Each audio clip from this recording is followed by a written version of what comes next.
היי לכל המדענים והמדעניות הצעירים, כאן מרכז המדעים נתיבות, והיום וואו, אנחנו הולכים לגלות ששלמים יש כוחות על, ממש כמו של גיבורי על. מוכנים למסע קסום?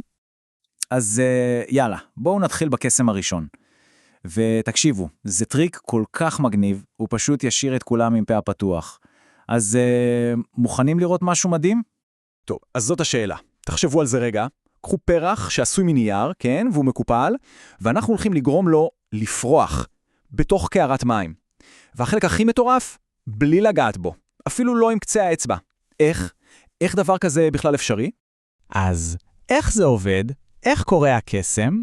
טוב, אתם יודעים, מאחורי כל קסם טוב מסתתר סוד, והסוד שלנו הוא לא באמת קסם, הוא מדע. אז קדימה, בואו נגלה את כוח העל הראשון של המים. אוקיי, אז הסוד נקרא מתח פנים. זה אולי נשמע קצת מסובך, אבל זה ממש פשוט. תחשבו על המים בקערה, על החלק הכי עליון שלהם, יש מין אור דקיק ובלתי נראה. ממש כמו קרום שקוף כזה. הקרום הזה כל כך חזק שיש חרקים שיכולים פשוט ללכת עליו, בלי לשקוע. מגניב, אה? ההסבר הכי חמוד לזה הוא שזה כאילו כל החלקיקים הקטנטנים של המים למעלה פשוט מחזיקים ידיים, ממש חזק, אחד עם השני. הם עושים מין שרשרת כזאת ולא רוצים לשחרר. והחיבוק החזק הזה, זה בדיוק מה שיוצר את האור המיוחד על המים. טוב, דיברנו מספיק. עכשיו הגיע תורכם. אתם הולכים להיות הקוסמים. ניקח את הסוד המדעי הזה שלמדנו עכשיו, מתח הפנים, ונעשה איתו קסם משלנו. יאללה, בואו נכין חבצלות נייר שפורחות ממש מול העיניים שלנו. אוקיי, אז מה צריך בשביל זה? אל דאגה, רק דברים שיש בטוח בבית. קחו דף נייר, עפרונות צבועים או טושים, מספריים, וקערה עם קצת מים. זהו, יש לכם הכל? יופי, אז בואו נתחיל. טוב, מוכנים? יאללה לעבודה. דבר ראשון, ציירו על הנייר צורה של פרח ותגזרו אותה. קחו את הזמן, מעולה. עכשיו החלק הכיפי, לקשט אותו. איך שבא לכם עם כל הצבעים. שיהיה הפרח הכי מיוחד שיש. סיימתם? יופי. עכשיו תקפלו בעדינות את עלי הכותרת, אחד-אחד, פנימה לכיוון האמצע. מצוין. ועכשיו, רגע השיא. קחו את הפרח המקופל שלכם ותניחו אותו ממש בעדינות על פני המים בקערה. ופשוט תסתכלו, תראו מה קורה. ראיתם את זה? זה קורה ממש מול העיניים. אז מה בעצם קורה פה? זה פשוט. הנייר היבש מתחיל לספוג את המים, ממש כמו ספוג. וכשהנייר נרטב הוא מתיישר, ועלי הכותרת המקופלים פשוט נפתחים החוצה. זה נראה כאילו הפרח מתעורר ופורח. איזה יופי, נכון?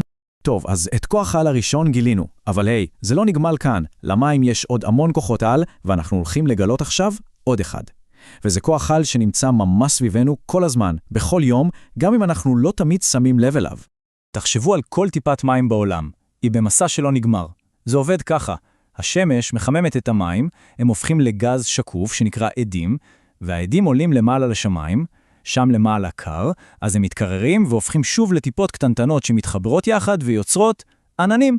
וכשהעננים כבדים מדי, הטיפות נופלות חזרה לאדמה, וזה הגשם. אז מה דעתכם לראות את כל המסע המדהים הזה, ממש מקרוב, כאילו אצלנו בבית? אנחנו הולכים לעשות עכשיו ניסוי מגניב, שבו אנחנו ממש נבנה ענן בתוך שקית. ניצור מחסור מים קטנצ'יק משלנו. אז מה צריך? שוב, דברים סופר פשוטים. צריכים שקית זיפלו כזאת, עם פס סגירה. טוש עמיד למים, כזה שלא נמחק. ממש טיפ-טיפה מים. והדבר הכי חשוב, חלון שמקבל הרבה שמש. מוכנים? קדימה, ניסוי מספר 2. קחו את השקית והטוש וציירו עליה ים למטה, שמש ועננים למעלה. יופי. עכשיו, בזהירות, שימו קצת מים בתחתית השקית, רק שיחסה את הים שציירתם, מעולה.